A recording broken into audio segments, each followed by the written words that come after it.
여러분 안녕하세요. 미솔쌤의 한국사 시간입니다. 19세기 후반 당시 많은 나라들이 조선의 개항을 요구하고 조약을 체결하려고 했던 이유는 뭘까요? 아무 이유도 없이 교역을 하려고 했던 건 아니고 다 돈이 되니까 그런 거야. 때문에 조선은 나라 문을 열고 난 후 일제의 식민지가 되기 전까지 경제적으로 이득이 되는 권리, 이권을 여러 나라들에게 많이도 뜯깁니다. 이것이 우리가 첫 번째로 배울 내용이고요. 이러한 열강들에 맞서 우리도 경제적 자주권을 지키기 위해 노력을 하는데 이것이 두 번째, 경제적 구국운동입니다.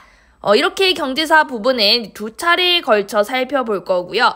오늘은 열강의 경제 침략에 대해서 공부를 해보도록 하겠습니다. 초창기 우리의 경제를 침탈했던 나라는 청과 일본이었어. 청은 예전부터 계속 교역을 해왔던 나라였지만 일본은 그렇지 않았단 말이야. 제한적인 교역을 했었는데요. 어느 순간부터 일본과의 무역이 굉장히 증가를 하게 됩니다. 청나라보다 더 많이 해. 그 이유가 무엇일까요? 바로 1876년 일본이 강화도 조약과 부속 조약으로 청나라가 갖지 못했던 경제적 특권을 가졌기 때문입니다. 요거는 우리가 예전에 했던 내용과 되게 반복이에요. 자, 먼저 조선은 강화도 조약으로 부산, 인천, 원산 3개의 항구를 개항했고 그 결과 일본 상인이 조선 땅으로 들어오게 됩니다. 자, 그러면 이때 일본 상인들은 조선의 모든 곳을 돌아다닐 수가 있었니? 아니었죠. 조일수호 조규 부록에 의하면 활동할 수 있는 범위가 정해져 있었어. 기억나? 항구, 개항장으로부터 동서남북 10리, 4km 이내였죠.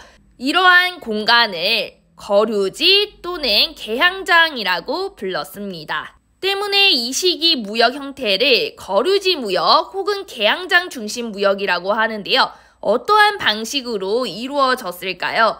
먼저 조일수호 조규 부록으로 일본 상인들은 거류지 안에서 일본 화폐를 사용할 수 있었고요.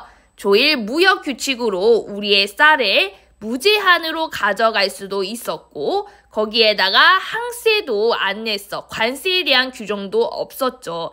이처럼 일본은 조선과 불평등한 조약을 체결하고 이를 악용해 약탈적인 무역을 해 나갔습니다. 그럼 어떤 물건을 사고 팔았는지 도표를 볼게요.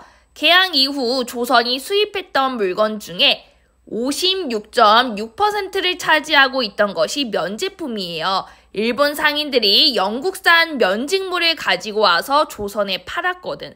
당시 일본은 이러한 중개무역으로 많은 이득을 챙겼고요. 반면에 질 좋고 값싼 영국산 면제품으로 인해 조선의 면제품 판매량은 줄어들어 우리의 수공업은 큰 타격을 입게 됩니다. 그리고 일본은 면직물을 팔아 번 돈으로 조선에 뭘 사가? 바로 쌀과 콩, 곡물을 대량으로 사간 거야. 그러자 조선에 무슨 일이 생기니 곡물의 가격이 폭등을 하게 되면서 일반 백성들은 높은 물가에 시달리게 되었습니다. 그러면 일본인들은 어떻게 우리의 쌀을 이렇게나 많이 사갈 수가 있었을까요? 당시 일본인들은 거류지 밖으로는 나갈 수가 없었잖아. 바로 중간에서 이렇게 물건을 가져다 주는 사람이 있었던 거지. 객주, 여각, 보부상 등이 이러한 일들을 담당했는데요. 이들을 중개상인이라고 불렀습니다. 때문에 이 시기에는 이러한 중개상인들이 잠시 동안 성장을 할 수가 있었어요. 그래서 청과 일본의 상권 경쟁 그래프를 보면 일본이 앞서고 청은 뒤처져 있는 모습을 확인할 수가 있습니다. 자, 그런데 어느 순간부터 청이 일본을 급속도로 따라붙기 시작해요. 그 이유는 이모군란 이후에 조청 상민 수륙 무역 장정이 체결되었기 때문입니다. 자, 이 조약의 내용 기억나니? 청나라 상인에게 한성과 양화진에서 상점을 열 수 있는 권한을 주잖아. 그리고 내지 행상도 허가를 받으면 할 수 있고 일본은 지금 개항장에서만 장사를 할 수가 있는데 청은 어느 지역이든 가서 장사할 수 있도록 특권을 준 거예요. 자, 그러다 보니까 무역량이 늘 수밖에 없지. 그런데 그래프를 보면 격차가 줄어들기만 하고 끝내 청은 일본을 역전하지는 못해요. 왜일까? 바로 얼마 뒤 1883년 일본이 조일통상 장정을 체결하면서 관세는 부과하는 대신 최혜국 대우 조항을 넣어버린 거야. 때문에 청나라에게 준 내지 통상권을 일본에게도 줘야 했고요. 곧 일본도 내륙으로 들어올 수 있게 된 거지. 그 결과 거류지 무역이 내지 무역으로 바뀌게 되고 청과 일본의 상인들은 점점 조선에서 상권을 확대해 나갔습니다. 이러한 당시 상황을 보여주는 글을 한번 읽어볼게요. 학습지 뒷장에 있어요. 청일 양국 상인 모두 지금 점점 많아지고 있어. 그리고 큰 거리에 노점, 상점을 개설하는 자가 날로 늘어나고 있대. 그러니까 조선 상인들이 너무 힘든 거야. 불평불만을 얘기하고 있고요. 또 그 다음 글을 보면 아무리 후미진 곳에 있는 촌락에도 청나라 상인들이 찾아와. 청나라 상인이 너무 늘어나가지고 정작 조선의 상인들은 상권을 뺏겨 폐업을 하고 있다. 자, 이렇게 내륙으로 진출한 청과 일본의 상인들은 조선 땅에서 서로 경쟁하면서 상권을 확대해 나갔고요. 자, 그러면 거류지 무역 당시에 일본 상인들에게 물건을 가져다 주던 중개 상인들은 어떻게 되었을까? 이제 일본 상인들이 직접 가서 사오면 되니까 중개 상인들의 역할이 필요 없잖아. 망했겠죠. 그리고 또 피해를 본 사람들이 있었는데 바로 시전 상인이었습니다. 시전 상인은 당시 서울 쇼핑의 중심지 종로에서 물건을 팔던 사람들인데요. 서울에 들어올 수 있게 된 청과 일본의 상인들이 갑자기 옆에 와서 가게를 만들더니 더 다양하고 질도 좋고 저렴하기도 한 제품을 팔기 시작하는 거야. 결국 외국 상인과 경쟁을 하게 되면서 시전 상인들도 망하게 됩니다. 이렇게 청과 일본의 상인들은 서로 경쟁하면서 조선에서의 상권을 확대해 나갔어요. 자, 그런데 그 이후 1894년의 그래프를 봐봐. 상권을 확장시키던 청나라가 다시 주춤합니다. 약해져요. 바로 1894년에 청일 전쟁이 터졌거든. 그리고 그 전쟁에서 일본이 승리를 하면서 그 이후부터는 일본이 조선의 상권을 장악하게 됩니다.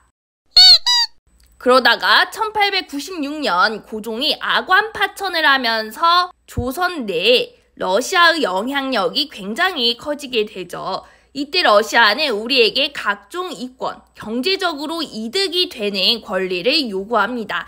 그런데 문제는 이권을 러시아에게만 넘겨준 게 아니라는 거예요. 그놈의 최혜국 대우라는 조항 때문에 고종이 러시아에게 뭔가를 해줄 때마다 이 나라도 주고 저 나라도 주고 다 줘야 했던 거야. 때문에 이 시기 열강의 이권 침탈이 굉장히 심했습니다. 구체적으로 사례를 볼게요. 먼저 러시아는 삼림체벌권을 독점했는데요. 지도를 보면 울릉도, 두만강, 압록강에서 나무를 가져가겠다고 요구합니다. 자, 근데 뭔가 좀 이상하지 않니? 정말 나무가 목적이면 나무가 많이 있는 곳을 골라야지. 무슨 섬이랑 강에서 나무를 찾아. 러시아가 바보라서 이곳을 요구했던 걸까요? 아니겠죠. 다 이유가 있었습니다. 당시 러시아는 식민지를 만들기 위해 남하 정책을 추진하고 있던 중이었어. 그래서 배를 타고 내려가야 하는데 문제는 러시아가 좀 춥다 보니까 겨울이 되면 항구가 얼어서 배가 다닐 수가 없었거든. 즉 삼림체벌은 핑계고 동남아로 내려가기 위해 얼지 않는 따뜻한 항구를 획득하는 것이 진짜 목적이었습니다. 그 다음 미국은 전등, 전화, 전차와 같은 각종 근대시설, 돈이 되는 사업들을 거의 가져갔고요. 마지막으로 일본도 좀 다양하게 가져가는데 그 중에서 특히 많이 가져갔던 것이 철도 부설권이에요. 모든 철도를 일본이 만들었다고 생각을 하면 돼요. 먼저 최초의 철도 한성, 경성이라고도 하죠. 여기서 인천까지 가는 경인선. 처음에는 미국이 가지고 있었는데 일본에게 그 부설권이 넘어갔고요. 두 번째, 일본과 가까운 항구 도시 부산으로 가는 경부선과 원산으로 가는 경원선도 일본이 만들어, 그리고 하나 더 저기 위에 있는 의주로 가는 경의선 부설권도 일본이 가져갑니다. 자, 그러면 철도가 이런 식으로 연결이 되는데요. 자, 여기서 일본의 진짜 목적을 알 수가 있어요. 일본은 섬나라잖아. 그렇기 때문에 대륙으로 진출하기 위한 루트가 필요했던 거야. 즉 일본은 배를 타고 갈 수 있는 가장 가까운 부산에 들어온 다음 철도를 타고 의주까지 이렇게 쭉 올라가려고 한 거예요. 그리고 그 위 만주로 가려고 한 거지. 즉 일본은 대륙을 침략하기 위해 조선의 철도를 만든 거예요. 게다가 철도를 만드는 과정도 문제가 많았죠. 철도를 만드는 데 필요하다면서 토지를 굉장히 빼앗아 갔고요. 노동력 수탈도 매우 심했습니다. 그 뒤 러일 전쟁이 발생하고 일본이 승리하면서 그 이후는 일본의 독점이 이어집니다. 크게 토지와 금융으로 나눠볼 수가 있는데요. 먼저 토지부터 일본은 우리의 땅에 많은 관심을 보여. 그래서 러일 전쟁을 일으킨 후부터 우리의 토지를 약탈하려 했습니다. 뭐가 있었죠? 한일 의정서를 통해 군용지를 약탈했고요. 또 같은 시기 황무지 개간권을 요구하기도 했습니다. 자, 그리고 이것을 저지한 단체가 보안회였죠.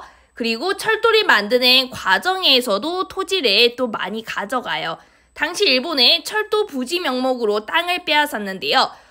실제로 이 정도가 철도를 만드는 데 필요한 땅이라면 일본은 이것보다 더 많은 이 정도의 땅을 더 요구해. 그리고 빼앗은 토지에 일본인들이 살 수 있게 거류지를 만들고 이 땅을 관리하는 회사, 동양척식 주식회사를 만들어 일본인에게 토지를 싼 값에 넘겼습니다. 다음은 금융인데요. 당시 일본은 근대화라는 명목으로 이런저런 시설을 도입하라고 얘기를 해. 그런데 이거를 하려면 다 돈이에요. 그런데 우리는 돈이 있니? 없어. 그러자 일본이 돈을 빌려주겠다고 하네? 그렇게 일본으로부터 돈을 빌리던 우리는 빚더미에 앉습니다. 자, 이런 상황에서 1904년 제1차 한일협약으로 메가타라는 재정 고문이 대한제국에 들어왔는데요. 당시 메가타는 이런 얘기를 해요. 니네 돈은 너무 구리다고, 올드하다고. 당시 대한제국의 화폐는 구리로 만든 백동화였어.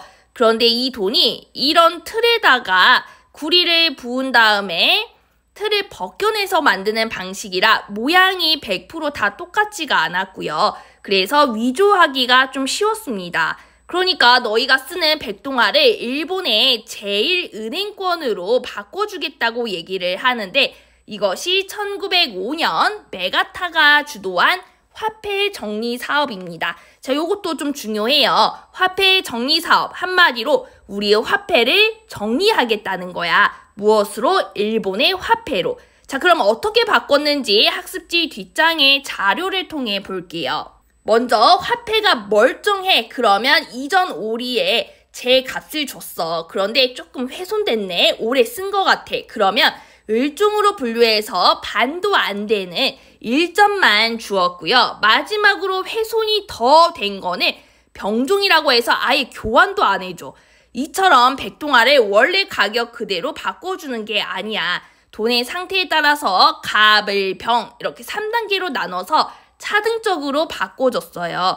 예를 들어 너네가 이제 1,000원짜리 지폐 10장을 가지고 은행에 가서 10,000원으로 바꾸려고 해. 그런데 은행에서 상태가 좀 안 좋은데 지폐가 지금 구겨졌잖아 하면서 4,000원만 줘.